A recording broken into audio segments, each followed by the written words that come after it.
सबसे important chapter आज चालू कर रहे हैं, चैप्टर नंबर 2। चैप्टर नंबर 1 आपका पूरा खत्म हो चुका है। हाँ, इसमें मैंने nature and the purpose of business पढ़ाया था, आप लोगों को उसका पूरा वीडियोस के पार्ट दिए हुए हैं, देख लीजिएगा अपना। आज हम चैप्टर पढ़ाने जा रहे हैं, चैप्टर नंबर 2, जिसका नाम क्या है, फॉर्म्स ऑफ बिजनेस ऑर्गेनाइजेशन। ध्यान से इस स्टेटमेंट को खाली पढ़िएगा, आपको पूरा चैप्टर समझा जाएगा। जिससे चैप्टर 1 का नेचर एंड द पर्पस में क्या पढ़ा था हम लोगों ने पढ़ा था business is equal to commerce plus industry. उसका कोटेशन क्या था, बिजनेस का मतलब होता है इंडस्ट्री और कॉमर्स दोनों को मिलाकर। उसी तरीके से इसका मतलब होता है indeed for the association standpoint the various forms of business organisation are as such. बोल रहा है कि जिस तरीके से एक बिजनेस, एक वर्ल्ड में बहुत तरीके के बिजनेस ऑर्गेनाइजेशंस होते हैं, फॉर्म्स ऑफ बिजनेस ऑर्गेनाइजेशन बहुत तरीके के होते हैं। बोल रहा है उसमें जिस तरीके से एग्जांपल लो कि बोल रहा है सच एक जैसे एक बच्चे के पिता जो होता है is an economic expediency and whose mother is law. मतलब मदर क्या करते हैं, पूरा नियम कानून बनाती है, और पिता क्या करते हैं, खर्चे को संभालते हैं। कोई घर में जो पिता होते हैं वो क्या करते हैं, बच्चे के सारे खर्चे को एफोर्ड वो करते हैं, और माँ क्या करती है, घर को संभालती है। उसी तरीके से एक बिजनेस के में कितने किस तरीके का बिजनेस होता है, कैसे उसके फॉर्म होता है, इन सारों को जोड़ देने से यहाँ क्या बोला गया सर, जिस तरीके से ended for the association stand for the various forms of business organisation are as such children whose father is economic expediency and whose mother is a law. मतलब बोला गया है सर एच हानी ने ये डेफिनेशन दिया बिजनेस ऑर्गेनाइजेशन के कितने forms होते हैं। अगर मैं फॉर्म्स ऑफ बिजनेस ऑर्गेनाइजेशन का बात करने जाऊं तो इसका मतलब ये होता है जिस प्रकार से एक पिता घर के सारे खर्चे को संभालते हैं, इकोनॉमिकल एक्सपेंडिचर कौन संभालता है, सब पिता, और घर का रूल्स एंड रेगुलेशन कौन संभालता है, मदर। उसी तरीके से बिजनेस को संभालने के लिए सारे ऑर्गेनाइजेशन का होना मैंडेटरी है। सर खाली पिता हो माँ नहीं हो काम हो पाएगा, नहीं। खाली माँ हो पिता नहीं हो काम हो पाएगा, दोनों जरूरी है, दोनों का होना मैंडेटरी है। चीजों को संभालने के लिए, एक अच्छे बच्चे के भविष्य के लिए दोनों का होना बहुत ज्यादा ही जरूरी है। सर किसी का मान पिता उसकी मदर नहीं है, उस बच्चे का क्या होता है, रूल्स एंड रेगुलेशंस फॉलो नहीं होता, वो अपने से काम, पिता काम में निकल गया, ये अपना घूमता फिरता रहेगा। मदर है नहीं, पिता नहीं है, उसका इकोनॉमिकल कंडीशन स्टेबल नहीं होता। मदर को अगर पिता का रोल संभालना पड़ता तो ये क्या होने लगता है कि घर में अच्छे से होता है, पूरा स्टेबिलिटी नहीं चल पाता। दोनों का होना होगा तो बच्चा का जो भविष्य है, बच्चे का जो ग्रोथ है बहुत अच्छे से ग्रोथ हो पाता है। तो ये बिजनेस ऑर्गेनाइजेशन में सबका होना सर मैंडेटरी है। सर वो कौन कौन से पार्ट है वो आप बनाने जा रहा हूं, देखिएगा ये डायग्राम आपको अभी से लेकर 3 चैप्टर तक पढ़ने लगाता है। ये इंपॉर्टेंट डायग्राम है, इस डायग्राम से रिलेटेड क्वेश्चन एग्जाम में पक्का पूछते हैं। समझिएगा, बोला क्या, ownership forms of business organisation. अगर मैं बिजनेस ऑर्गेनाइजेशन के फॉर्म्स से बात करूं, मालिकाना हक के हिसाब से 3 तरीके का बिजनेस होता है। एक होता है प्राइवेट सेक्टर, एक होता है पब्लिक सेक्टर, एक होता है जॉइंट सेक्टर। प्राइवेट सेक्टर मतलब क्या हो गया सर, 3 वर्ड याद रखना बेटा, 3 वर्ड। केवल क्या वर्ड सर, ओन्ड, कंट्रोल्ड और मैनेज्ड। 3 वर्ड क्या बेटा, ओन, कंट्रोल्ड। ओन मतलब ओनर, मालिक कौन है इसका, ओनर कौन है, किसने इस कंपनी को खरीदा है। कंट्रोल, कौन इसको कंट्रोल कर रहा है, कौन इसको संभाल रहा है। और मैनेज, इसका मैनेजमेंट कौन कर रहा है, मतलब ये किसकी, इसका मालिक कौन है, मतलब किसका शेयर है सर, इसका कंट्रोलर कौन है, और इसका मैनेजमेंट किसके हाथ में। अगर ओन्ड, कंट्रोल्ड, मैनेज्ड भाई प्राइवेट आदमी के पास है, प्राइवेट कॉर्पोरेशन के पास है, तो हम बोलेंगे प्राइवेट सेक्टर है। अगर ओन्ड, कंट्रोल्ड, मैनेज गवर्नमेंट कर रहा है, कौन कर रहा है सर, जिसका ओनर कौन है, गवर्नमेंट है। कंट्रोल कौन कर रहा है, गवर्नमेंट कर रहा है। और इसका मैनेजमेंट कौन कर रहा है, गवर्नमेंट कर रहा है। कि तो ये क्या बोलो, पब्लिक सेक्टर है। कौन सा कंपनी है, पब्लिक सेक्टर है। अगर own, control, manage by both, private individual भी कर रहा है और गवर्नमेंट का भी इसमें इंटरफेरेंस है, तो हम क्या बोले, जॉइंट सेक्टर। क्या बोलोगे, तीनों सेक्टर समझ आया बेटा, क्या 3 वर्ड के साथ पूरा सेक्टर खत्म हो गया। क्या बोलोगे, private sector are those sector which are owned, control, manage by private individuals, private person, private peoples, private लोग जो कर रहे हैं। आज का ये जो चैप्टर है ना फॉर्म्स ऑफ एडमिनिस्ट्रेशन, इसमें ये चैप्टर 2 इससे रिलेटेड खाली ये चार्ट, पब्लिक सेक्टर का भी चार्ट आएगा, वो लेकिन चैप्टर नंबर 3 में, 2 में नहीं है। हमको 2 में क्या क्या पढ़ना है सर, खाली प्राइवेट सेक्टर पढ़ना है। क्या पढ़ना है, सबसे पहले हमको क्या पढ़ना है सर, बिजनेस ऑर्गेनाइजेशन के कितने फॉर्म्स होते हैं, सब बोला 3 फॉर्म्स होते हैं, private sector, public sector, joint sector. Private sector इसको बोलते हैं, private sector are those sector which are owned, controlled, managed by private person are known as private sector. और जो ये पब्लिक सेक्टर को बोलते हैं, public sector are those sector which are owned, controlled, manage by government. Manage by government. Sir public park है, उसका control कौन करता है? गवर्नमेंट। उसको मैनेज कौन करता है? गवर्नमेंट। और उसका ओनर हम लोग होता है गवर्नमेंट पार्क है, मतलब पब्लिक है। सर ये प्रॉपर्टी पब्लिक की है कि पब्लिक ने दिया है। गवर्नमेंट का कोई भी सामान होता है वो किसका प्रॉपर्टी होता है? पब्लिक प्रॉपर्टी, मतलब वो पब्लिक सेक्टर के अंदर होता है। ज्वाइंट सेक्टर मतलब सर एलपीजी गैस, आधा गवर्नमेंट सब्सिडी देती थी, आधा हम लोग देते थे। तो ऐसा कोई सेक्टर जिसमें गवर्नमेंट का भी हाथ है और पब्लिक का क्या प्राइवेट का भी हाथ है, ऐसे सेक्टर क्या बोलते हैं? Joint sector which are controlled, owned, manage by both. Private individual भी करता है और गवर्नमेंट का भी उसमें पार्टिसिपेशन रहता है। ये प्राइवेट कंपनी में गवर्नमेंट हाथ दे सकती है कभी? गवर्नमेंट का कुछ भी इसमें हक है नहीं, केवल टैक्स लेना। ये अपना काम पूरा अपना धंधा करेगा। इसके मैनेजमेंट में, इसके कंट्रोल में गवर्नमेंट कभी भी कुछ नहीं बोल सकता। अगर आप प्राइवेटली कोई काम कर रहे हैं, प्राइवेटली कोई बिजनेस है आपका, तो इसमें क्या गवर्नमेंट का बात मानेंगे आप? नहीं, वो आपका रेगुलेशन चलेगा, आपका कंट्रोल चलेगा, आपका मैनेजमेंट चलेगा, और मालिक भी आप खुद है। इसमें गवर्नमेंट कहीं नहीं है, तीनों वर्ड में गवर्नमेंट कहीं नहीं है, ठीक है। लेकिन पब्लिक सेक्टर में तीनों कौन करता है? सर गवर्नमेंट करता है। गवर्नमेंट का डिपार्टमेंट होगा, गवर्नमेंट का सब कुछ होगा, गवर्नमेंट का प्लानिंग होगा, गवर्नमेंट सोशल वेलफेयर देखेगा, सब कुछ देख के काम करेगा। ज्वाइंट सेक्टर में क्या होगा सर? गवर्नमेंट भी इसमें रहेगा, मतलब इस सेक्टर में ऐसा तो प्रोडक्ट नहीं बेच सकते जिससे कोई पब्लिक को हार्म। अगर ज्वाइंट सेक्टर है तो गवर्नमेंट इसके अंदर है, तो गवर्नमेंट ये चीज देखना चाहेगा कि किसी भी प्रोडक्ट से, इसके किसी भी चीज से पब्लिक को नुकसान ना हो। ये क्या पब्लिक का भला भी सोचेगा और अपना प्रॉफिट भी सोचेगा। डाउट है क्या? तीनों सेक्टर समझने में दिक्कत हुआ किसी को? केवल 3 वर्ड से मैंने तीनों सेक्टर खत्म किया। मैंने क्या 3 वर्ड बोला? Owned, controlled, manage. अगर owned, controlled, manage private individual कर रहा है तो बोलते हैं प्राइवेट सेक्टर। अगर ओन्ड, कंट्रोल्ड, मैनेज गवर्नमेंट कर रहा है तो public sector. Owned, controlled, manage both by private individual as well as government, they are known as joint sector. अच्छा, अब सर आप बात करते हैं सर प्राइवेट। अब मेरा मेन एम्फेसिस क्या है? प्राइवेट। जैसे फर्स्ट चैप्टर में हम लोग पढ़ा था ह्यूमैनिटी, दो टाइप होते हैं, एक इकोनॉमिकल, एक होता है नॉन इकोनॉमिकल। हम लोग कहाँ एम्फेसिस डाले थे? Only economical.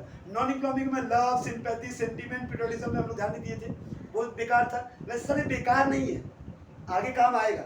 लेकिन मुझे अभी के चैप्टर में मुझे क्या पढ़ना है? केवल private sector. Sir private sector कितने टाइप का होता है? ध्यान से सुनना, सबसे इंपॉर्टेंट टॉपिक है।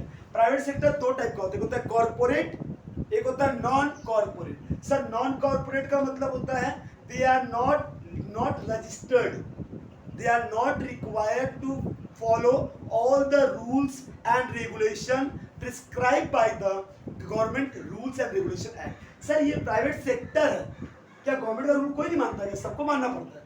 लेकिन ये वाला बंदा क्या है? नॉन कॉर्पोरेट है, मतलब नॉन रजिस्टर्ड है, ये रजिस्टर्ड नहीं है, तो इसको ज्यादा बवाल नहीं है। और कॉर्पोरेट क्या हो गया sir? Corporate organisation are those organisation which are registered under the some act and they are follow as per their act. There are some rules and regulations prescribed by the government and they can be some follow। क्योंकि ये corporate है sir, ये registered है, इसका नाम registered है, तो इसको रूल्स एंड रेगुलेशन मानना पड़ता है। सर नॉन कॉर्पोरेट कितना टाइप का है? सर 3 टाइप का। सोल प्रोप्राइटरशिप बिजनेस, क्या बोलोगे?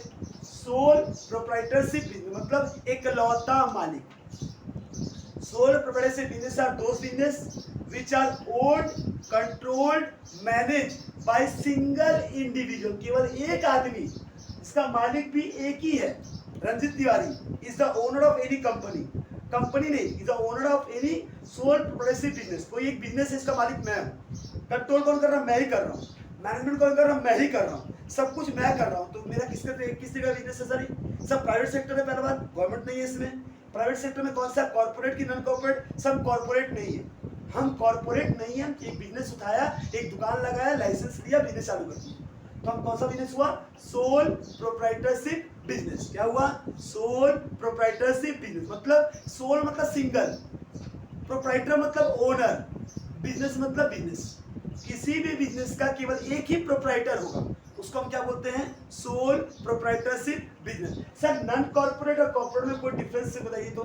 नॉन कॉर्पोरेट मतलब हो गया बहुत खतरनाक आदमी, मतलब अगर बिजनेस से जितने का नुकसान होगा या जितने का भी लॉस होगा, आपको अपना घर बेच के, बाड़ी बेच के, बीवी बेच के, जो बेच के ला, लेकिन इसको पैसा देना होगा। कंपनी ये नहीं बोलेगा बाहर वाला कि मेरा पैसा छोड़ दे, माफ कर दे। सोल प्रोप्राइटर तुम नॉन कॉर्पोरेट है, तुम रजिस्टर्ड नहीं है, तो तुमको you are personally liable, you are personally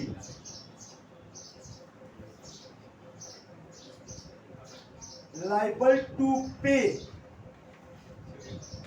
your debt. अगर हम कॉर्पोरेट है, अगर हम रजिस्टर्ड है, हाँ, I am not personally liable up to the share capital. अच्छा, जितना कंपनी में मेरा शेयर है हम उतना तक ही लाइबल है, उसके बाद अपना घर का एक भी प्रॉपर्टी हम नहीं बेचेंगे। कंपनी है ना, मेरा कोई कंपनी है, उस कंपनी में बिजनेस के नाम अलग है। याद है मैं कंपनी में बताता हूँ, जॉइंट स्टॉक कंपनी में सर बिजनेस एंड बिजनेसमैन बोलता है सेपरेट एंटिटी, पढ़े थे हम लोग। सेपरेट एंटिटी कंपनी में होता है, सोल प्रोप्राइटर नहीं होता। मान लो हमारे कोई काम बिजनेस कर रहा हो, ठीक है, बिजनेस में कोई भी धांधली हुआ या कुछ खराब हुआ, वहां से पुलिस आके सीधा आपका कॉल पकड़ेगी।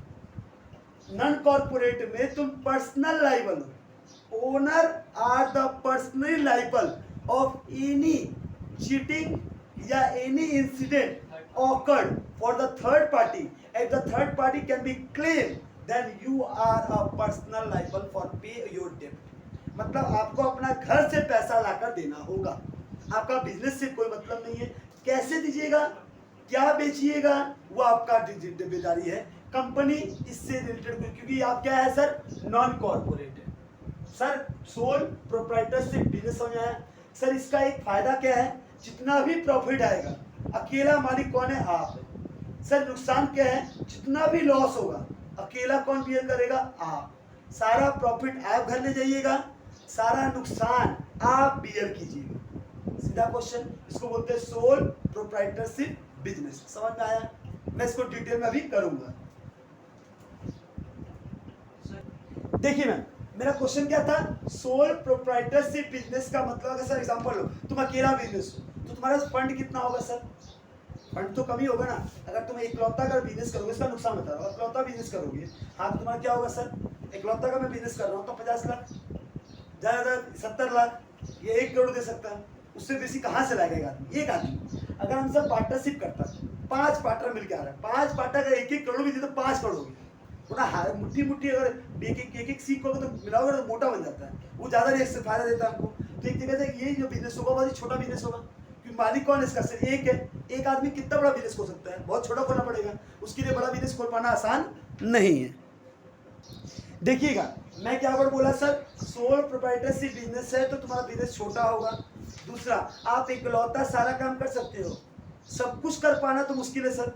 पैसा भी मैं ही ला के दूँ, कंट्रोल भी मैं ही करूँ, मैनेजमेंट मैं ही करूँ, सब कुछ मैं। अगर सामने वाला बंदा के पास सारा कैपेबिलिटीज है कि वो कंट्रोल भी कर पाए, वो मैनेजमेंट भी कर पाए, वो पैसा भी ला पाए, तो उसको सोबड़े भी नहीं करना चाहिए। अगर आप सब कुछ करने के लिए कैपेबल है तो अकेला खुद कर लो यार, क्या दिक्कत है आपका। अगर फंड भी अवेलेबल है अच्छा खासा है, तो फंड भी आपके पास है, कंट्रोल भी अच्छा कर ही पा रहे हैं, मैनेज कर पा रहे हैं, तो आपको कहाँ जाना चाहिए, सोल बड़े से बिजनेस में। लेकिन इसमें बिजनेस क्या होगा, बहुत ही छोटा होगा क्योंकि फंड आपका ज़्यादा नहीं है। तो सेकेंड तरीके का बिजनेस का नाम क्या है, ज्वाइंट हिंदू फैमिली।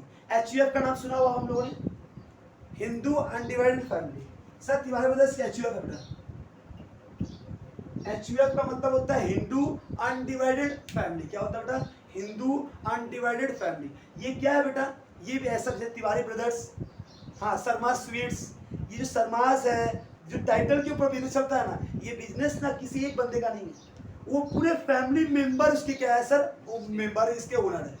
उस घर में तुम पैदा हो गया ना, किलकारी कर दिया ना, तुम ओनर बन गया, यू आर द मेंबर। इसका मतलब इसमें केवल एक मेंबर है, इसमें कौन मेंबर है सर, उस घर का हर एक सदस्य, उस घर का हर एक सदस्य। तिवारी ब्रदर्स जो दुकान खोला गया है उसका जो हेड कौन होगा सर, कर्ता उसको बोलते हैं, कर्ता।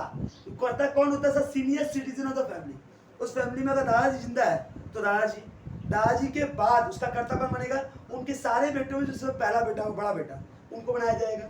फिर उनके बाद उनका जो बड़ा बेटा होगा, फिर खानदान का सबसे बड़ा जो चिराग होता है ना, वही क्या करता है, कंट्रोलर होता है। लेकिन सर शेयर किसके पास होगा, सब मेंबर के पास बराबरी का अधिकार होगा। इसमें कोई बड़ा कोई छोटा नहीं है, क्योंकि ये फैमिली बिजनेस है। क्या है, और ये हिंदू अनडिवाइडेड फैमिली मतलब ये ज्वाइंट फैमिली बिजनेस है। इसमें अगर लड़की बच्ची पैदा हो गई है तो लड़की का भी ओनरशिप है, लड़की का भी हिस्सा इसके अंदर है। अब आगे से दो तरीके का इसका मेथड होता है, एक होता है दया भागा, एक होता है मितांक्षरा।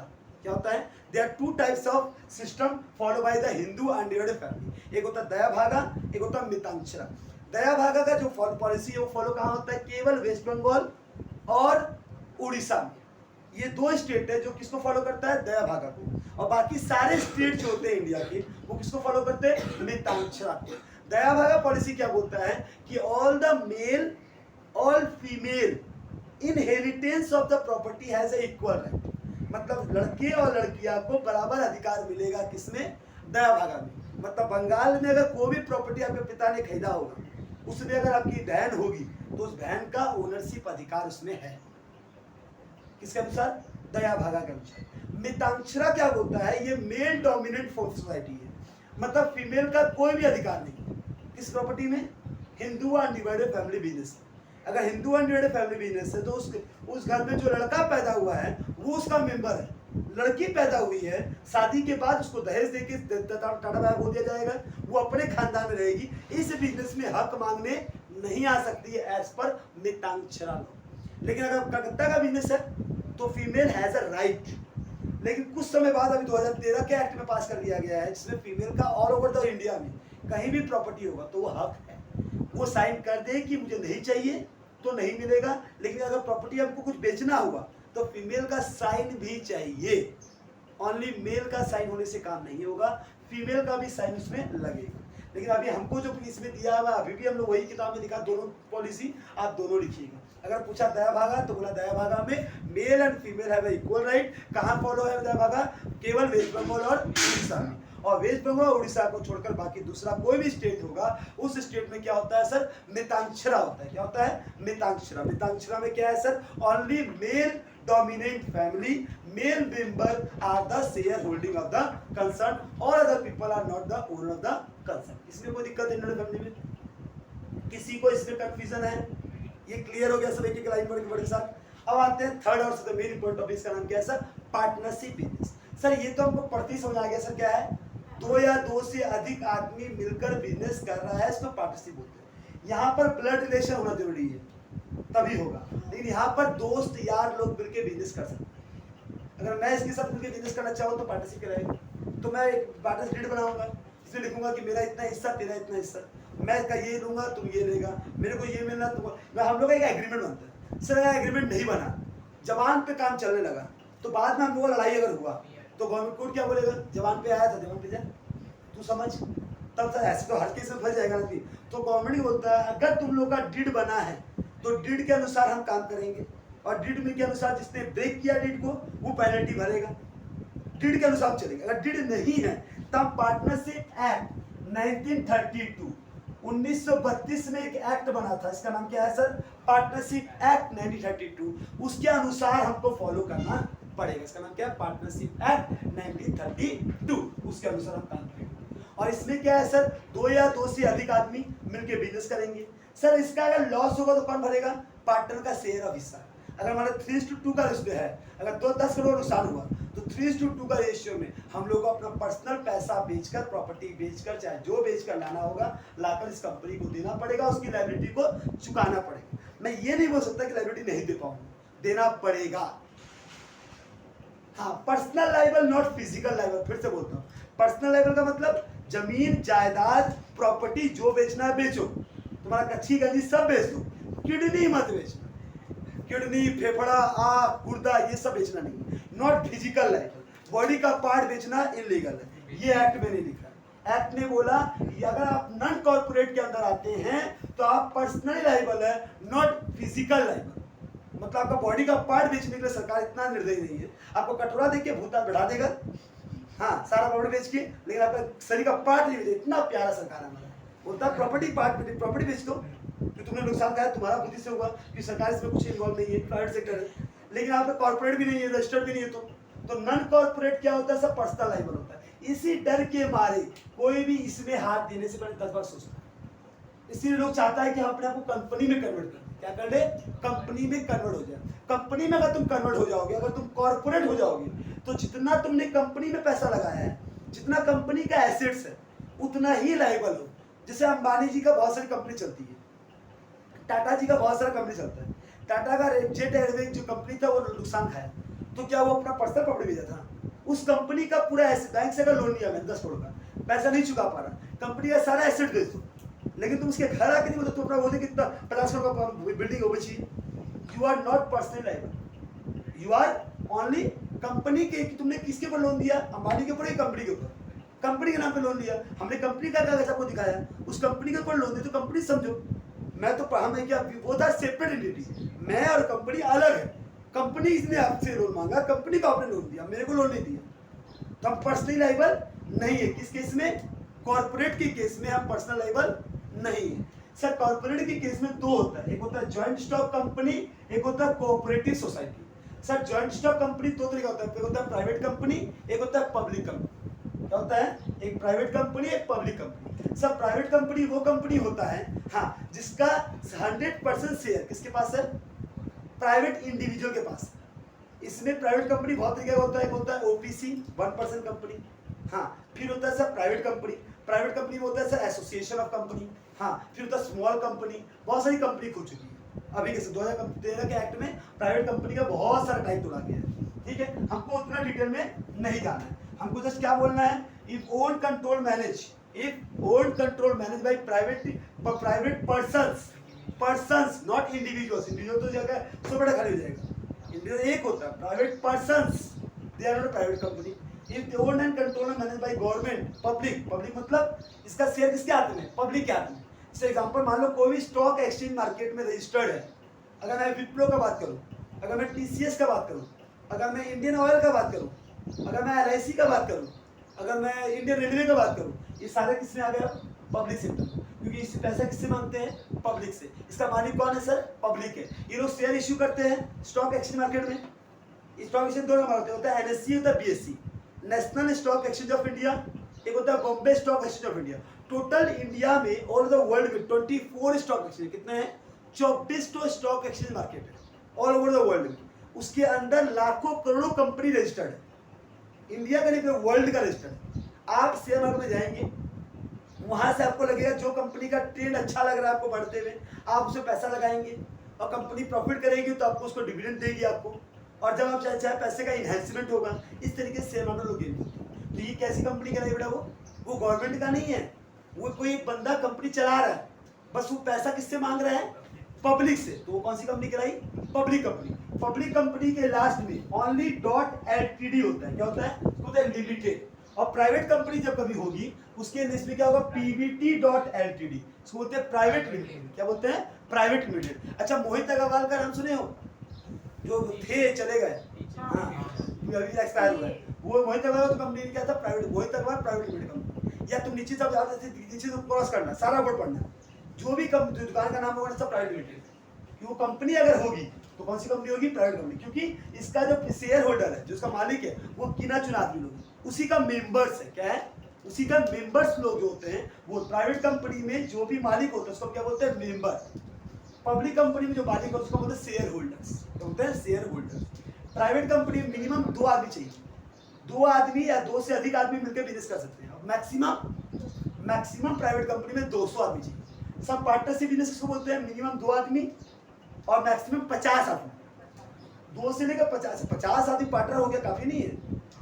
70-80 पार्टनर है तो कंपनी खोल दे भाई। इतना पार्टनर कहाँ से सुना? 5, 7, 10 सुना।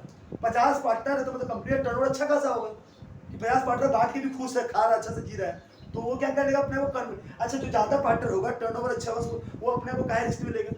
वो फ्रांस कन्वर्ट हो जाएगा इसमें, और कहाँ चल जाएगा? Private company. अगर उसको पब्लिक से पैसा नहीं लेना है तो प्राइवेट से जाएगा, और जहाँ पब्लिक में शेयर लेना है उसको तो कहाँ से जाएगा? पब्लिक कंपनी में। तो बनाया क्या? सबको शेयर, तो पैसा हमको दो पब्लिक, हाँ, और हम तुमको मालिकाना हक दें, जितना हम कमाएंगे उतना आपको दें। तो दिक्कत है, इसको बोलते हैं प्राइवेट कंपनी, इसको बोलते हैं पब्लिक कंपनी। क्या समझने में दिक्कत? ओवरऑल मोटा मोटी आया, क्योंकि एक एक करके हम फिर से पूरा बताएंगे।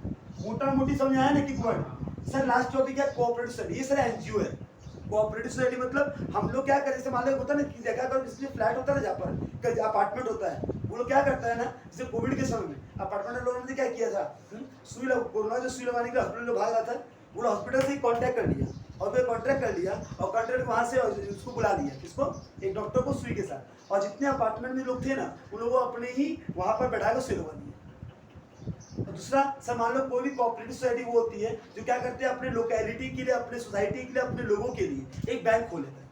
बोलता है कि बाकी बाहर वाले बैंक जो आपसे रेट लेंगे, हम अपने मेंबर लोग क्या करते हैं अपना अपना पैसा लगाते हैं, 2 लाख में लगा दिया, 5 लाख के लगा, 6 लाख के लगा दिया, 4 लाख के लगा दिया, इसलिए इसको जरूरत पड़ेगा वो पैसा ले लेगा और उसको ब्याज देगा कंपनी, हम लोग क्यों, तो उससे हम लोग को पैसा का फायदा मिल जाएगा।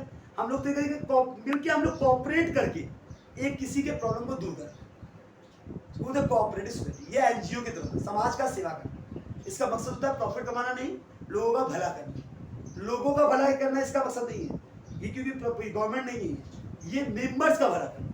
अगर हम मिलकर मेंबर लोग काम कर रहे हैं ना, या तो क्लास 10 में चलता पड़े थे, क्या नाम इसको बोलते थे, क्या पार्टनरशिप बिजनेस, वहाँ था ना कि अगर सॉरी सिंपलनेस का पॉइंट, वहाँ था ना कि अगर मैं बैंक से लोन लेता हूँ तो इतना परसेंट होता है, अगर हम कोऑपरेटिव सोसाइटी से लेते हैं तो इतना लेते हैं, वही कोऑपरेटिव सोसाइटी मतलब मिलके हम लोग रखे हैं पैसा। एग्जाम्पल हम लोग मिलके है, कोई इसको पैसा दरकार है तो ये बैंक से मांगने जाएगा, पैसा मेरे पास है लेकिन हमसे भरोसा नहीं करना चाहता, तो हम लोग ऑर्गेनाइजेशन बना के रखा है, उस ऑर्गेनाइजेशन के अनुसार ये भी उसमें रजिस्टर्ड है, हाँ तो हम इसको हम लोग लोन दे देगा और ये हमको समय समय ब्याज देगा। तो इससे मेरा जो फंड पैसा ब्लॉक घर में पड़ा हुआ है उसका ब्याज भी मिल जाता है।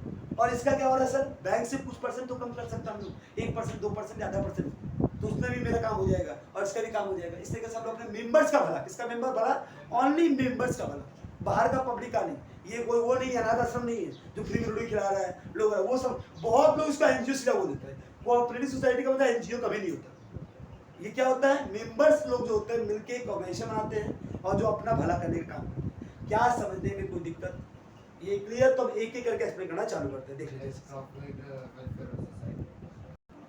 चलिए ध्यान से देखिएगा, एक एक करके मैं सबको एक्सप्लेन करता हूँ। पहला क्या पूछा, कोई तुमसे पूछे व्हाट इज बिजनेस ऑर्गेनाइजेशन, केवल इतना सा बात बोलना, एक्स्ट्रा कुछ मत बोलना, ज्यादा बातें बोलने की कोई दरकार नहीं। क्या बोला question, what is business organisation, बोलना है एंटरप्राइज, एंटरप्राइज मतलब organisation, enterprise which is engage in business activity. 3 activity होता है ना बेटा, बिजनेस, प्रोफेशन, एम्प्लॉयमेंट। अगर वो कोई भी इंटरप्राइज है, कोई भी ऑर्गेनाइजेशन है जो किस एक्टिविटी में, सर बिजनेस एक्टिविटी में, जो बिजनेस कर रहा है, बिजनेस मतलब buying and selling of goods and services is called a business organisation. मतलब सर बिजनेस ऑर्गेनाइजेशन किसको बोलते हैं, मतलब वो कोई भी इंटरप्राइज जो किसमें इंगेज है, बिजनेस में, जो क्या काम करता है, बिजनेस का काम करता है, उसको हम क्या बोलते हैं, बिजनेस ऑर्गेनाइजेशन। सिंपल सा एक बात, कोई बात तुमसे पूछे व्हाट इज बिजनेस ऑर्गेनाइजेशन, बोलना है enterprise which is engaged in business activity is called business organization। अब बिजनेस ऑर्गेनाइजेशन 3 टाइप का था, private sector, public sector, joint sector, वो लिखवा दिया है। अब एक एक करके हम तीनों का एक्सप्लेन करते हैं। व्हाट इज प्राइवेट सेक्टर, क्या क्वेश्चन है, what is private sector, private sector क्या होता है,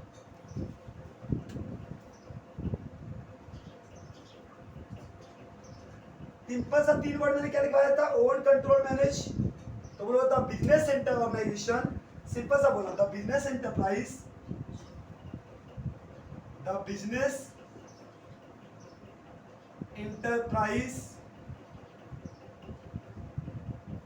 which are owned, controlled and managed by private individuals are known as private sector organisation.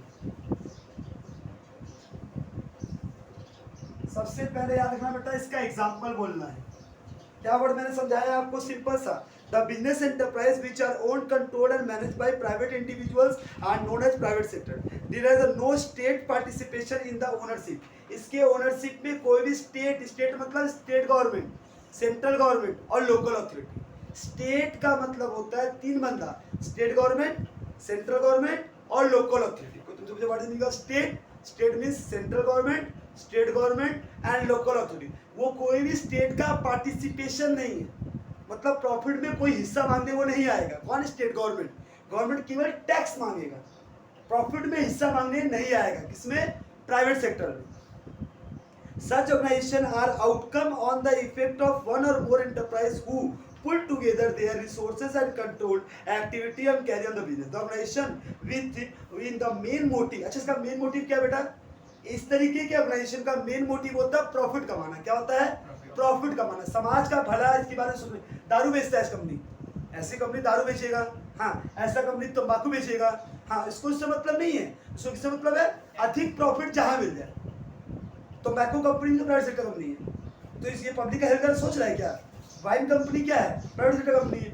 इनका मेन मोटिव होता है प्रॉफिट कमाना। मैं ऐसा कौन सा बिजनेस बैठाऊं जिससे हमको अधिक लाभ मिले? इसका मकसद समाज का भला करना, सोशल से वो करना, वेलफेयर करना कभी नहीं होता। इसका मेन मोटिव क्या है सर? प्रॉफिट कमाना। और क्या सर स्टेट इसका पार्टिसिपेशन है? नहीं। दो ही बातें याद रखना प्राइवेट सेक्टर में। पर बोलो the business enterprise which are owned, controlled and managed by private individuals are known as private sector organization. Example से पहले दो बातें क्या बोलोगे? In a case of private sector, the state participation is not allowed. State means central government, state government and local authority. And the main motive of this sector is to earning profit.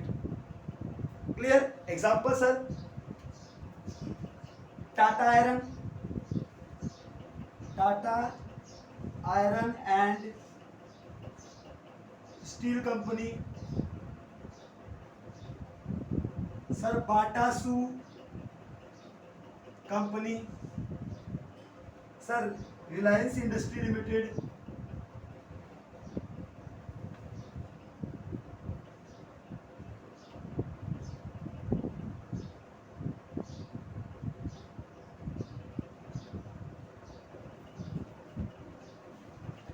some Mahindra and Mahindra,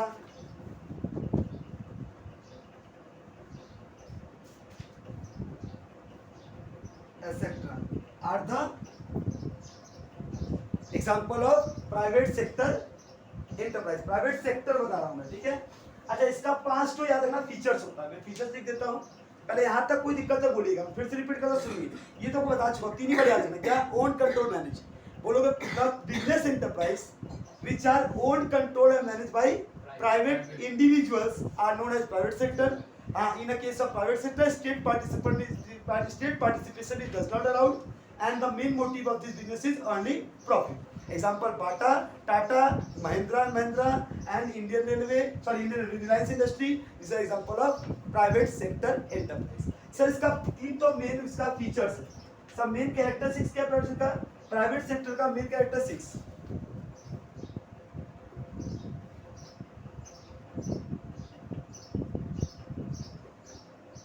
पहला है sir private ownership and control. Sir इसका ownership कौन है? सब private है, और इसका control कौन करता है? प्राइवेट लोग करता है, ठीक है। No state participation, no state participation, no state participation.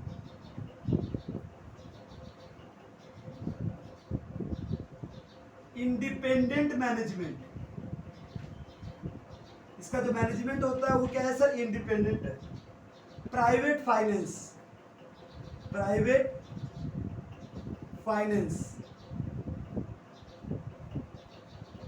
Profit motive. बस ये 5 पॉइंट का पांचों याद रखना पड़ेगा, एक पॉइंट आप छोड़ नहीं सकते हैं। एग्जाम में बहुत सारा क्वेश्चन इससे पूछता है। फिर से पढ़ता हूं, सुनिए। प्राइवेट ओनरशिप एंड कंट्रोल का मतलब सर इसका जो मालिक है वो प्राइवेट आदमी होगा, गवर्नमेंट नहीं हो सकता। और कंट्रोल भी कौन करेगा सर? वही प्राइवेट लोग करेगा। नो स्टेट पार्टिसिपेशन, स्टेट का मतलब state government, central government and local authority. कोई भी स्टेट गवर्नमेंट का एक भी आदमी इसके अंदर नहीं है। इंडिपेंडेंट मैनेजमेंट का मतलब सर मैनेजमेंट क्या है सर? आजाद है, मतलब मैनेजमेंट को किसी का दायरे में नहीं रहना पड़ेगा, ये जैसा चाहे। एग्जांपल अभी देखो, आज क्या है सर? पब्लिक हॉलीडे है कि नहीं है? आज बुध पूर्णिमा है, सारा गवर्नमेंट ऑफिस बंद है। कोई भी तुम गवर्नमेंट ऑफिस जाना सब बंद रहेगा, आज नहीं खुला है, सारा गवर्नमेंट लोगों को हॉलीडे है। जो पब्लिक जो गवर्नमेंट के कंट्रोल में है वो पब्लिक हॉलीडे को मानता है, लेकिन क्या प्राइवेट का कोई दुकान बंद है? सब प्राइवेट दुकानदार को गवर्नमेंट बोले बंद कर रहे हैं, बुद्ध पूर्णिमा छुट्टी मनाएगा, बोले तो पैसे चला रहा मेरा घर तुम चला रहा है नहीं ना, टैक्स मांगने खाली आएगा ना। मेरे मैनेजमेंट में पार्टिसिपेट मत कर, मेरे को दुकान खोलना है नहीं खोलना है वो हम तय करेगा, हमको मैनेजमेंट कैसा करना है वो हम लोग तय करेगा। गवर्नमेंट का बात सुनता नहीं है लोग। प्राइवेट एग्जांपल ले लो, जैसे स्कूल्स होता है, जो गवर्नमेंट स्कूल होते हैं गवर्नमेंट जहाँ अनाउंसमेंट क्या बंद कर देगा, प्राइवेट स्कूल होता है नहीं बंद करेगा जा। अभी देखो बहुत सारे गवर्नमेंट स्कूल सारा बंद है, आज गवर्नमेंट स्कूल सारा बंद है, लेकिन सारे प्राइवेट स्कूल खुले हैं। और कुछ कुछ स्कूल होते हैं जो मान ले रहे हैं बात को छुट्टी दे देते हैं, और कुछ कुछ स्कूल छुट्टी नहीं देते। जैन विद्यालय खुला है, बहुत सारा स्कूल आज खुला हुआ है, वो क्या बोलता है हम क्या है सर इंडिपेंडेंट मैनेजमेंट है, मन में आया संडे को बुलाएंगे एग्जाम देने के लिए, आजा। संडे को स्कूल बुलाता है कभी किसी को? नहीं बुलाता है किसी को नहीं। प्राइवेट स्कूल क्या बोलता है आजा, प्राइवेट है तू, मतलब इसका मैनेजमेंट इंडिपेंडेंट है, वो किसी के दायरे में नहीं आएगा। अगर वो प्राइवेट बंदा है, वो स्कूल प्राइवेट है, वो किसी के दायरे में नहीं है, तो वो अपना ही इंडिपेंडेंट मैनेजमेंट करेगा, अपना ही rule regulation. Saturday Sunday exam बुला लेगा, आ जाए बच्चे उठ के आ जाए, सोच छवि उठ के आ जाना, कभी बाबा भी बुला लेगा, कभी तू भी बुला लेगा, अपना पिताजी अकेला है, तो उसका मैनेजमेंट कैसे इंडिपेंडेंट है, वो किसी के कंट्रोल में काम नहीं करता। सब प्राइवेट फाइनेंस। एक और क्वेश्चन, इसको फाइनेंस कहाँ से मिलेगा? गवर्नमेंट देगा? गवर्नमेंट तो तुम बात नहीं सुन रहा, मेरे को अपना मैनेजमेंट में हाथ नहीं दे रहा, पैसा क्या मांगने आ रहा है? पैसा कौन देगा? प्राइवेट लोग। प्राइवेट लोग खुद से पैसा मिला के देंगे। अगर सोल प्रोडक्ट से बिजनेस है, इसी का 3 पार्ट है बेटा, सोल से बिजनेस, हिंदू फैमिली, पार्टनर से बिजनेस, वो इसी का ना पार्ट है। हाँ, फिर इसमें कंपनी भी इसी के पार्ट में आता है, कॉर्पोरेट नॉन कॉर्पोरेट में, कॉर्पोरेट सोसाइटी भी इसी के पार्ट में आता है। तो ये लोग क्या बता रहे हैं सर, अगर मान लो वो प्राइवेट लोग मिलके ही पैसा देंगे, गवर्नमेंट इसमें हाथ नहीं देगा, गवर्नमेंट का 1 रुपया भी इसके पास इंक्लूड नहीं है, गवर्नमेंट 1 रुपया इस कंपनी को फाइनेंस नहीं करेगा। और इसका मेन मोटिव क्या है सबका? इस तरीके की कंपनी का मेन मोटिव होता है केवल प्रॉफिट कमाना। इस तरीके की कंपनी का मेन मोटिव क्या होता है सर? केवल प्रॉफिट कमाना। इसको इससे मतलब नहीं है कि लोगों का भला हो कि नहीं हो। हाँ, आज का मार्केटिंग का स्ट्रेटजी यही है कि कस्टमर सेटिस्फाइड हो जाए, कस्टमर खुश हो तो मेरा मार्केटिंग सेलिंग बढ़ जाएगी, तो कस्टमर को खुश करने का प्लान करता है। लेकिन मेन मोटिव किस को खुश क्यों कर रहा है? पैसा। जहाँ उसको बोल पैसा हम नहीं देंगे, खुश कर, 2 लाख में भगाएगा, तो खड़ा नहीं देता, मतलब घुसना बोलना को फ्री में खरीदना को सामान खरीदाइए ना, कंपनी मार्केट भगाएगा नहीं भगाएगा, तो उसका मेन मोटिव क्या है? प्रॉफिट कमाना। आप उसको प्रॉफिट दे रहे हैं, प्रॉफिट नहीं देंगे तो आपको इज्जत भी नहीं करेगा। तो ये क्या हो गया सर? प्रॉफिट मोटिव इसका। कोई दिक्कत है? सिंपल सा 5 क्या था बेटा? Private ownership and private control, no state participation, independent management, independent private finance और प्रॉफिट मोटिव। एकदम क्लियर हुआ कि थोड़ा सा भी डाउट बचा? सबसे पहले मैंने वही समझाया था आपको, और यहाँ पर मैंने इसको और एक्सप्लेन कर दिया। प्राइवेट सेक्टर क्या होता है? Own control manager, private individual, इसका इसमें कौन है? टाटा बाटा सब कुछ में आता है। हाँ, इसमें क्या होता है सर? इसमें 3 होता है, प्राइवेट इंडिविजुअल, प्राइवेट कंट्रोल, फिर क्या है sir? No state participation, independent management, private finance and private profit motive. कोई दिक्कत? अब आते हैं पब्लिक सेक्टर में। आइए चालू करते हैं पब्लिक सेक्टर। किसके बारे में बेटा? पब्लिक सेक्टर किसको बोलते हैं? सिंपल सा बात बोलना, public sector organisation are those business और एंटरप्राइज। सिंपल सा क्वेश्चन, जो वही था वही हो जाएगा खाली। Public sectors organisation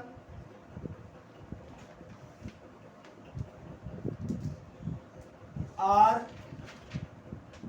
those business organisation which are owned, controlled, managed by state. Those business organization which are owned, controlled and managed by the state, by the state. हम सबसे पहले लिख ही देते हैं, बाद में बताना लोग भूल भाल जाएंगे। इसके नीचे लिख लीजिए, state equal to central government. State का मतलब बहुत अच्छा खाली स्टेट गवर्नमेंट लिख देता है, ये काट दे एग्जाम पूछता है। स्टेट का मतलब क्या होता है? स्टेट गवर्नमेंट, सेंट्रल गवर्नमेंट,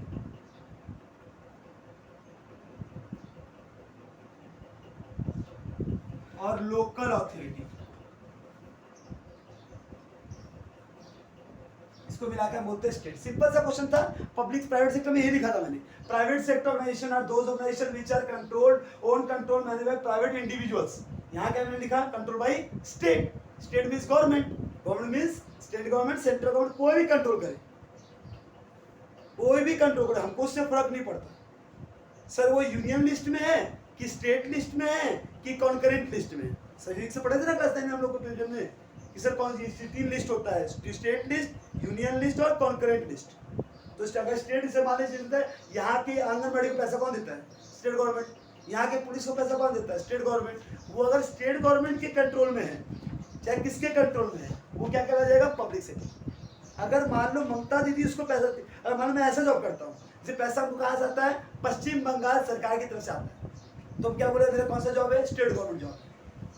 लेकिन भाई हम बोले सब मैं मेट्रो में काम करता हूँ, तो मेरा सेंट्रल जॉब है, मेरे को पैसा ममता जी से नहीं आता, मोदी से आता है।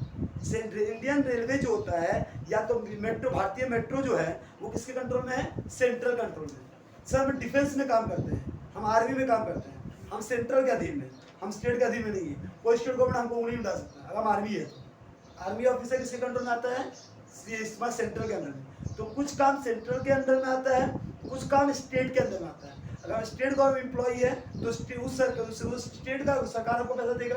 अगर हम सेंट्रल का अधिकारी है तो सेंट्रल पैसा देगा।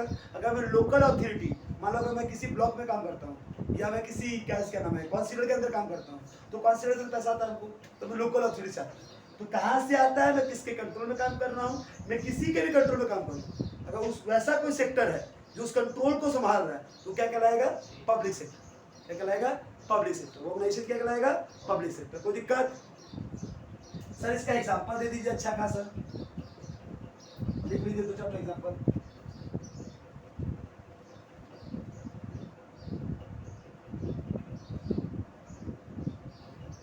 Indian railway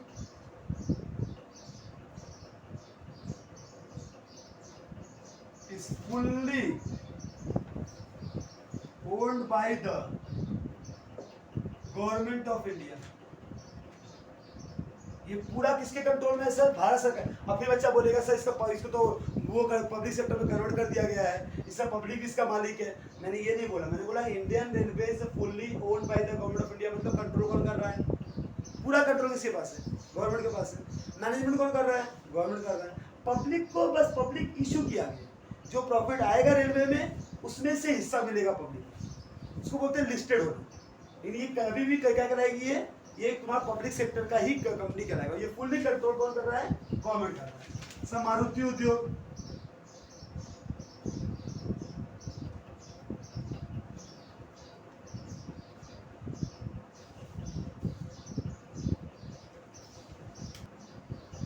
Suzuki company of Japan is -7। कोई दिक्कत है? These are the example. They are not 100% control owned by the public government, but some of the person are controlled by the government. It's called a public sector. जहाँ पर government का हिस्सा है उसको क्या कहलाएगा, वो कहलाएगा तुम्हारा पब्लिक सेक्टर एंटरप्राइज। इसका कैरेक्टरिस्टिक्स क्या है, मारुति उद्योग लिमिटेड, ये जी है।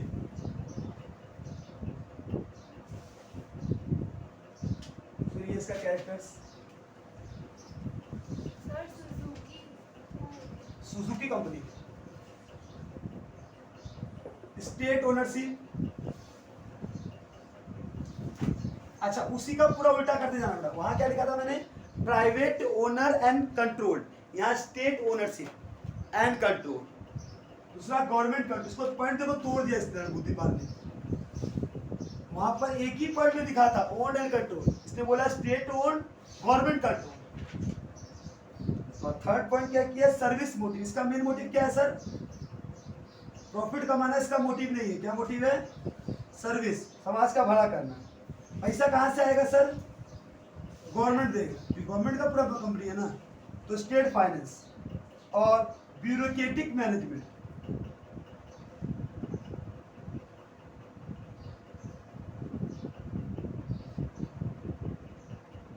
मतलब इसका मैनेजमेंट क्या है सर, इंडिपेंडेंट नहीं है, ब्यूरोक्रेटिक है। और लास्ट छठा पॉइंट, पब्लिक अकाउंटेबिलिटी। सर इसको एक एक एक्सप्लेन करूंगा, पहले आप कॉपी कर लीजिए, फिर मैं बोलूंगा, एक अच्छे से कॉपी कर लीजिए।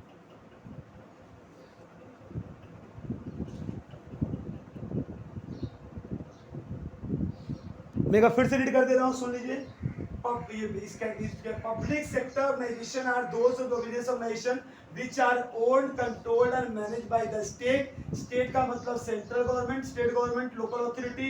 Indian railway is fully owned by government of India. Maruti Udyog limited, Suzuki limited is example of public sector. Sir state ownership, इसका मालिक कौन है? स्टेट। गवर्नमेंट कंट्रोल, कंट्रोल कौन करता है? गवर्नमेंट। सर्विस मोटिव, इसका मोटिव क्या है? समाज का भला करना। स्टेट फाइनेंस, पैसा कहाँ से आता है सर? गवर्नमेंट देता है। ब्यूरोक्रेटिक मैनेजमेंट का मतलब होता है सर, इसका मैनेजमेंट जो है ना सर, वो केवल उसके हाथ में नहीं है, इसका मैनेजमेंट में गवर्नमेंट का भी हाथ होता है। गवर्नमेंट अपने मेंबर लोगों को बैठाकर मैनेजमेंट करवाता है, और ये अपने इच्छा से वो काम नहीं कर सकता, उसको मीटिंग करना पड़ेगा, मीटिंग में बात को लेकर आएगा, जब मीटिंग पास होगा तब जाके ये होगा, इसमें टाइम कंज्यूमिंग होता है। ये क्या है सर? पब्लिक अकाउंटेबिलिटी मतलब इसका एक एक रुपया का हिसाब, हाँ हमको क्या इंटरनेट में छोड़ना पड़ेगा। अगर मैं पब्लिक सेक्टर हूँ तो तुम पब्लिक सेक्टर किसी मारुति लिमिटेड कंपनी का नाम मारो, उसका टर्नओवर कितना है, कितना सेल है, कितना वो कमाता है, कितना खर्चा, वो सब कुछ वहाँ लिखा हुआ है। नहीं तो किसी प्राइवेट कंपनी का मारो, नहीं मिलेगा। प्राइवेट कंपनी अपना हिसाब को पब्लिकली इश्यू नहीं करता, लेकिन पब्लिक सेक्टर अगर हो तो तुमको अपना हिसाब को पब्लिक को दिखाना पड़ेगा। तो पब्लिक सेक्टर हो तो public sector enterprise, government company अपना एक एक रुपया का हिसाब पब्लिक को दिखाएगी। पब्लिक से पैसा नहीं है, गवर्नमेंट किसका है? हम लोग का है ना। गवर्नमेंट पैसा कहाँ से आता है? हम लोग से आता है ना, हम लोग जो टैक्स देते तब आता है उसके पास। तो अब भाई पब्लिक का कंपनी, गवर्नमेंट पब्लिक का है, तो पब्लिक अकाउंटेबिलिटी, पब्लिक का इसके एक एक रुपये का हिसाब उसको दिखाना पड़ेगा। इसके अलावा सेकंड ऑप्शन इसके पास नहीं है, कोई दिक्कत। महालक्ष्मी नमो। देखिए क्या जॉइंट सेक्टर का बेटा? The business organisation, the business organization which are owned, controlled and managed। देखो तीनों में एक ही वर्ड लिख रहा है ना, the business organisation which are owned, controlled, manage by private individual is known as private sector, by state is known as public sector. अब यहां क्या बोलेगा? Jointly, jointly by private enterprise,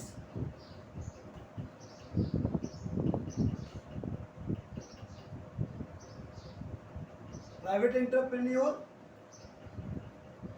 and government are called joint sector. Example, Maruti Udyog Limited, Cochin Refinery,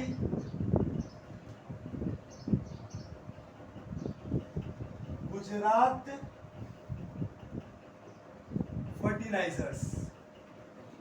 ऐसे ध्यान से सुनना खाली बातों को, ये जॉइंट सेक्टर कंपनी बहुत इंपॉर्टेंट, ध्यान सुनना। The business organisation which are own, control, manage by jointly by private enterprise, private entrepreneur भी कर रहा है और गवर्नमेंट भी कर रहा है, उसको बोलते हैं। ये एग्जांपल इंपॉर्टेंट है। मारुति उद्योग इस पब्लिक कंपनी में भी था, वो पब्लिक सेक्टर में भी वही था, और पब्लिक में भी है और जॉइंटली में भी है। और कोचिन रिफाइनरी, गुजरात फर्टिलाइजर, ये क्या है सर? ये ज्वाइंट सेक्टर है। अब सर ज्वाइंट सेक्टर में दो सेक्टर होते हैं, तो ओपन सेक्टर, एक क्लोज सेक्टर। ओपन सेक्टर इसको बोलते हैं लोग, सर ये ओपन खुला हुआ है, मतलब इसमें इंडिया का भी शेयर होल्डर लोग है और फॉरेन से लोग भी इसमें इन्वेस्टमेंट है। और क्लोज का मतलब गेट बंद है, मतलब ये ज्योग्राफिकल बाउंड्री के अंदर इसका ओनर है, मतलब इसका जो ओनर है वो केवल कौन है सर? प्राइवेट, पब्लिक, गवर्नमेंट, तीन ही जन है। इसमें आउटसाइडर अलाउड नहीं है, किसमें? क्लोज्ड में। और ओपन में सर आउटसाइडर अलाउड है। सर पब्लिक सेक्टर का याद रखना, मोर देन 51% शेयर अगर पब्लिक क्या गवर्नमेंट के पास है, उसको गवर्नमेंट कंपनी बोलते हैं, ये टाइप बताया जाएगा। लेकिन ज्वाइंट सेक्टर में दो होते हैं, ओपन का अलग है और क्लोज का अलग है। परसेंटेज बताएगा किसका परसेंटेज कितना होना चाहिए। ठीक है। पब्लिक सेक्टर प्राइस वो प्राइस होता है जिसका जिसका मोर देन 51% शेयर पब्लिक के हाथ में, उसको हम लोग क्या बोलेगा, पब्लिक सेक्टर। हाँ, प्राइवेट सेक्टर बोलेगा जिसका 100% किसके पास है, प्राइवेट के पास है, गवर्नमेंट का 1 रुपया नहीं है, पब्लिक का 1 रुपया नहीं है, इसको क्या बोलेगा, प्राइवेट सेक्टर। ज्वाइंट सेक्टर का परसेंटेज लिखो।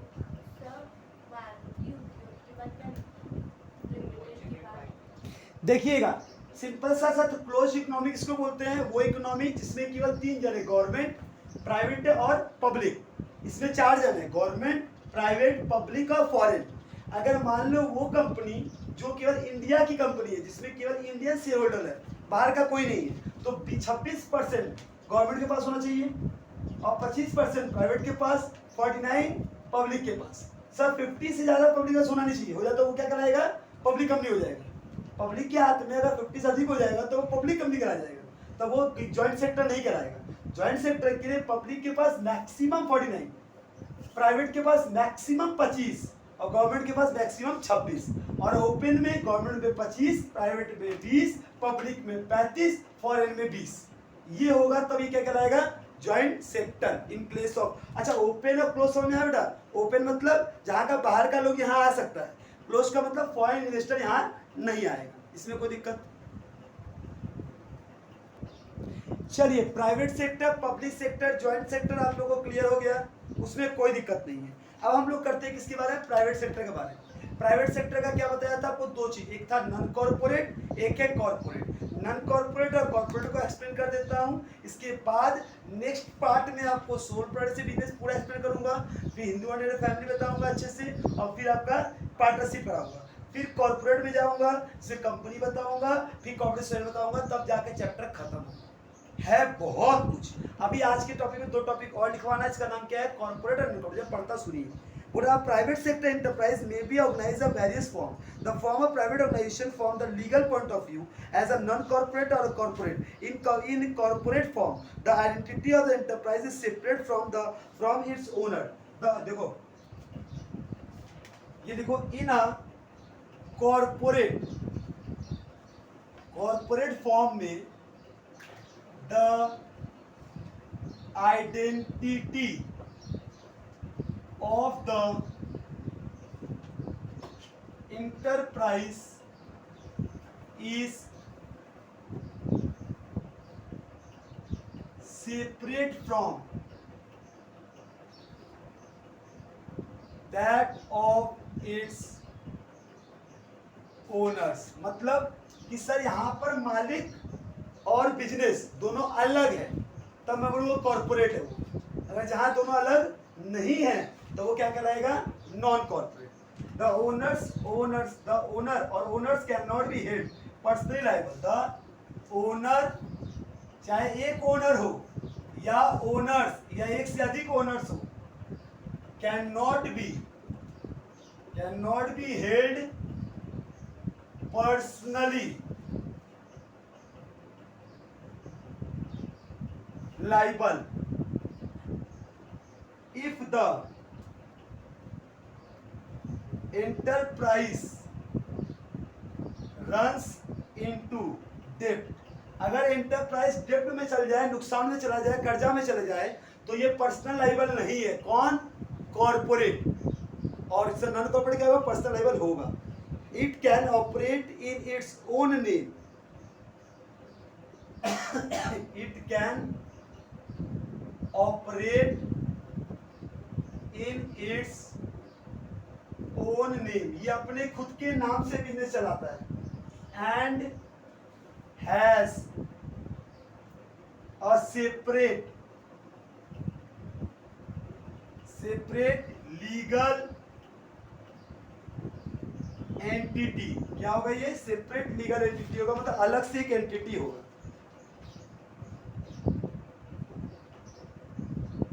In case of non-corporate, ये वाला पैरा चेंज कर दो, ये था कॉर्पोरेट, अब लिखना इन case of non corporate. Non corporate के केस में क्या होगा, form of ownership the identity of the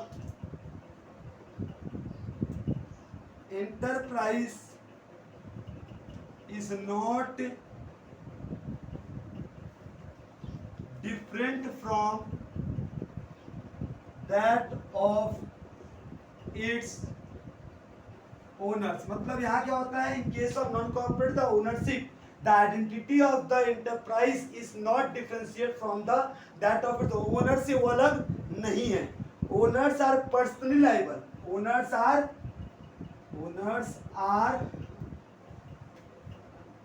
personally liable for all the debt owned by the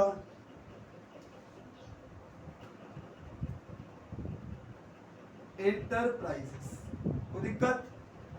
owner क्या है सर? पर्सनली लायबल है पूरे के पूरे डेप्ट के। यहाँ तक का टॉपिक आज खत्म है। नेक्स्ट पार्ट में जो मैं कराऊंगा वो पार्ट में क्या पढ़ाना है हमको, पहले नॉन कॉर्पोरेट का 3, कॉर्पोरेट का 2, मिला के 5।